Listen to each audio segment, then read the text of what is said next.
Once more, we welcome you here to TexasSports.com for our continuing series of conversation with Longhorn players, student athletes, and coaches here on TexasSports.com. Very pleased to be joined by Longhorns guard Celeste Taylor joins us now.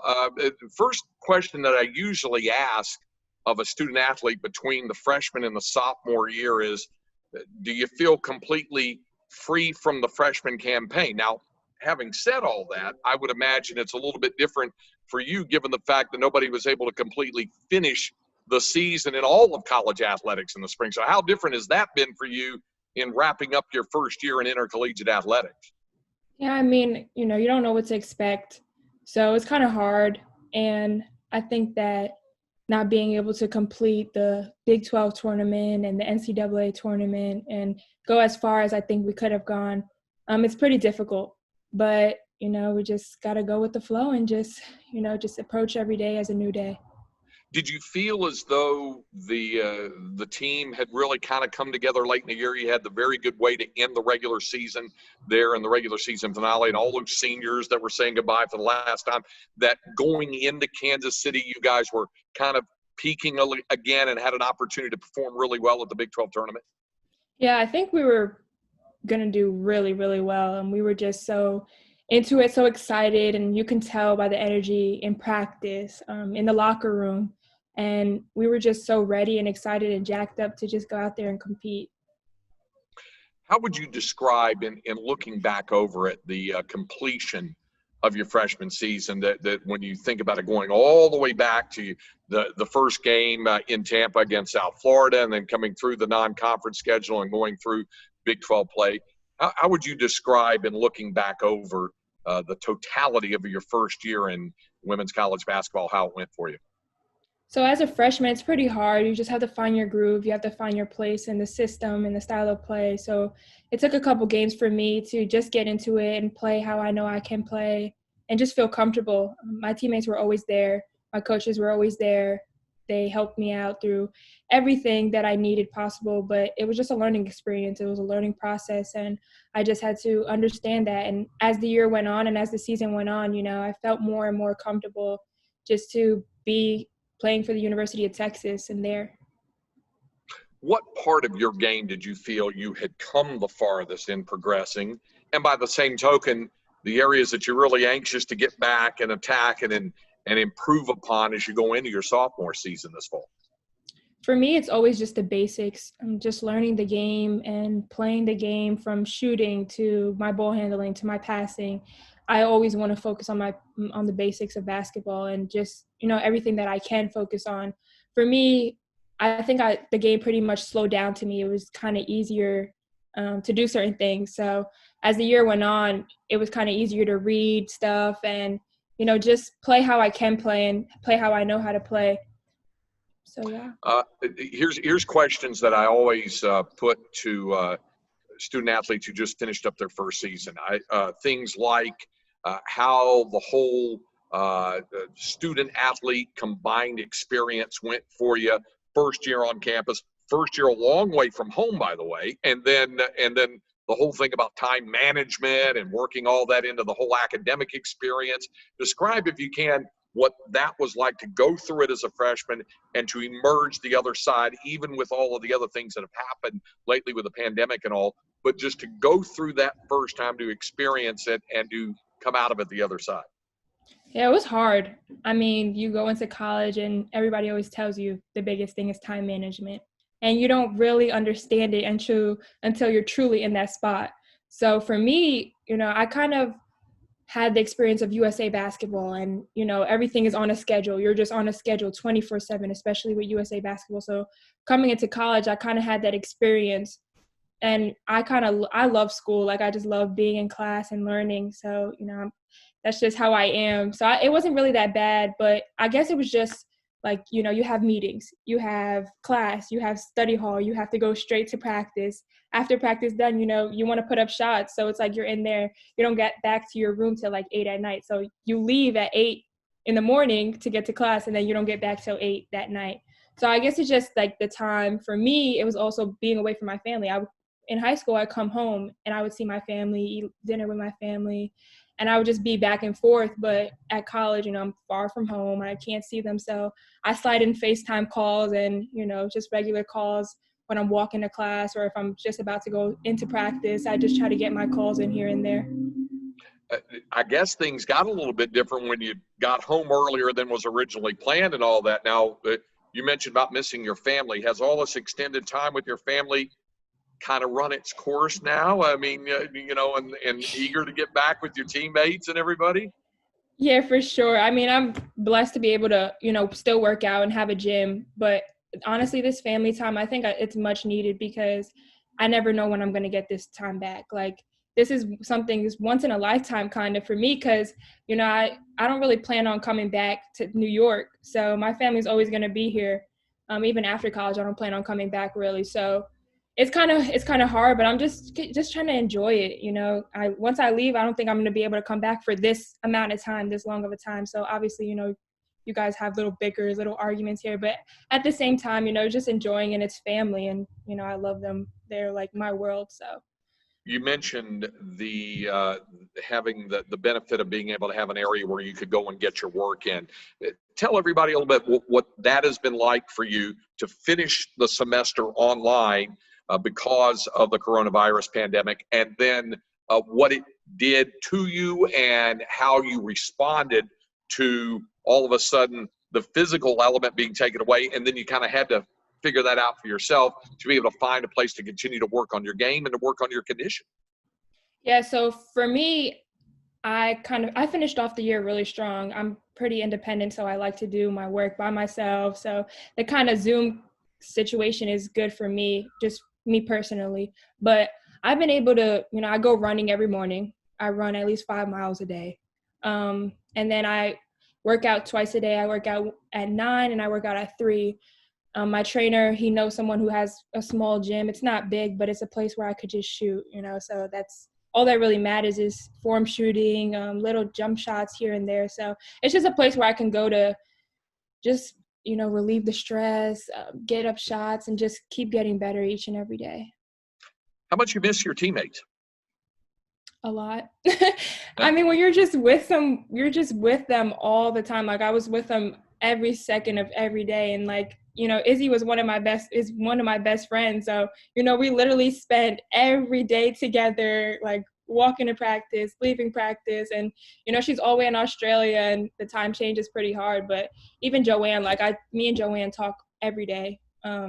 It's just, it's hard because you don't get to see them personally, but with all the new stuff that we have, from Zoom to FaceTime to Netflix parties, like, it's just so many things that, you can make up. And obviously it's not the physical connection, but we still have all those things that we could, still speak to each other. Okay, now you just brought up two far-flung examples. Visiting with Joanne Allen Taylor is one thing. If you're talking with Joe, she's only 1 hour time difference from you. With Isabel Palmer, with Izzy, we're talking, 15, 16 hours? How did you make that work to where you guys could visit pretty regularly? Yeah, so, I mean, as a team, we kind of wait till like 7 o'clock, like 7, 8 o'clock for Izzy, because I feel like that's around like 10 o'clock the next morning for her. So like 9, 10 o'clock for her. So we kind of wait later in the day if we do something like team, so that she can join in and she can listen. But when me and Izzy just talk, like, I'll send her a text and she'll answer me whenever she can, or she'll send me a text and I'll answer when I wake up. So it's just, just trying to get little words in here and there. Clearly, the experience of playing for a different coach is different depending on where someone is in terms of their academic and athletic eligibility. In your case, I would imagine it's rather unique, because if you talk about 1 year removed from your high school coach, and then with Coach Aston, you mentioned the USA coach, and now with Coach Schaefer, what's the dynamic been like for you now, again, getting ready for your game and your athletic and basketball experience, to adjust to yet another coaching staff and to get ready for Coach Schaefer and the staff? Yeah, so once again, USA Basketball has prepared me for this. Every year that I've played with them, I've gotten a new coach, except for the first 2 years. But I experienced a new coach. AAU, I experienced a new coach almost every season. So I kind of understand that. And I think for me personally, like, having Coach Schaefer and his staff, it's really cool to me, just to get a new style of play, new coaches. Somebody's going to teach you something different. They have different theories, they have different experiences. I'm so sad that Coach Karen and her staff left. They recruited me. I committed here to them. So it was just a hard time for me. But at the end of the day, I'm so excited to have Coach Schaefer and his staff.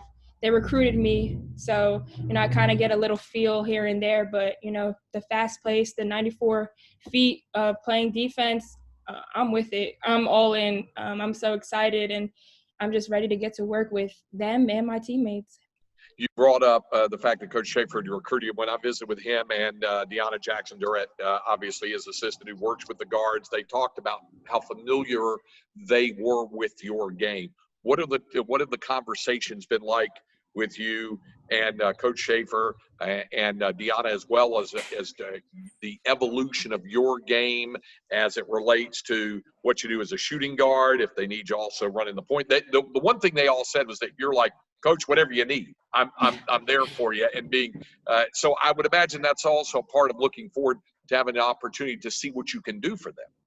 Yeah, no, for sure. I mean, it was just more of like, I am a defender, so I just love playing defense. That's just my thing. It's always been my thing. That's how I got my way on the floor at first. And, my offense eventually caught up. But for them, it was just like, I'm always whatever you need, Coach. If this is what you need me to do, this is what I'm going to do. Like, if you need me to shoot the ball, I'm going to shoot the ball. If you need me to pass the ball, I'm going to pass the ball. If I need to attack, whatever you need me to do, I'm going to do. Like, I'm there to do. I just want to win. Like, that's my main thing. I want to win. I want to be great. I want to be one of the best.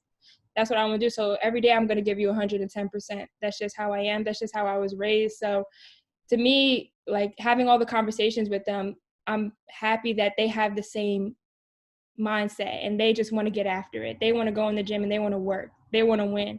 So to have coaches like that, to just be behind you and just want to go through the mud, go through the bottom of the bottom with you, and then come out on top, that's just amazing. That's just an amazing feeling as a player to have that player-coach relationship. It also sounds like whatever they're asking you to do, you're fine with because you like all elements of that. It's not just about shooting or not just about setting up the attack or passing and defending. It sounds like you truly enjoy whatever element that they're asking you to do. Yeah, I mean, that's how I was raised. You're going to go out the floor and you're going to make the right pass. Like, there's some kids that are just like, I'm just going to shoot the ball because I'm open. Like, if I'm still open, but there's somebody who's even more open than me, I'm passing the ball because that's just the right basketball play. Like, that's how I grew up playing basketball. So I'm like in it for everything that they need me to do. I know I'm a very versatile player. Like, I can play, I can guard 1 through 4 in my opinion. So I'm just ready to, go after it. I'd be remiss if I didn't ask you about this because I have a 20-year-old son, and the things that are out there for student athletes, and they talk about the challenges that are out there getting through the pandemic and finishing a semester online. Everything we've seen, obviously, with the social dialogue and interaction that's going on with the conversations that student athletes want to have with their universities now, with the social issues that are out there. All of those things, I mean, that's all a part of the student athlete experience, isn't it? And how would you say it's all of it has affected and shaped you as you get ready to go into your sophomore year? Yeah, no, for sure. I mean, life is full of obstacles. Life is full of struggles. Life is not fair at all. And I think that just personally, I grew up in a mixed family house. My dad is Black and my mom is Spanish. So, I kind of got a little bit of everything. So, it's not right what's going on. But for me as a person, I just, we live in this world. We want things to change and you got to put action to it. My thing is not speaking about it just as I'm on the court. Like, I'm not just going to tell people to do stuff, my teammates to do stuff and not act upon it. Like, I'm an action type of person. So I'm going to go out there and I'm going to do things to make a change. I'm going to do my best to try to change. So that's how it personally has affected me and just motivated me. Now I want to go out. I have a whole bunch of things that I want to do in my head, not just with what's going on, but I want to be a child psychologist, just talking to people, learning their stories. Like, that's my thing. Like, that's what I love to do. So however I can use my voice, obviously action is really important, but your voice is just as important as your actions are as well. And I would imagine also, as you look at the future being perhaps a child psychologist, dialogue, conversation, listening, understanding. I mean, that's all a part of what this whole thing is all about, isn't it? Exactly, completely. I mean, you just have to understand people. I think that's something that a lot of people misconstrue and just don't understand. Like sitting there and just listening to people and understanding their stories. Everybody has a different story. Everybody has a different experience, So for me, like just listening to everyone, all different types of backgrounds. And I think, the world today just needs to have an understanding and just be more compassionate and open-hearted towards other people and just understand that it's not equal. It's not the same. And so, I just think that that's a big part as well, that communication aspect, and not just, being the one that's always talking, but being the person that listens and at least tries to understand. Well said. Celeste, great to catch up with you. Look forward to seeing you back down here in Austin, and look forward to another basketball season. Thanks for taking the time. Thank you.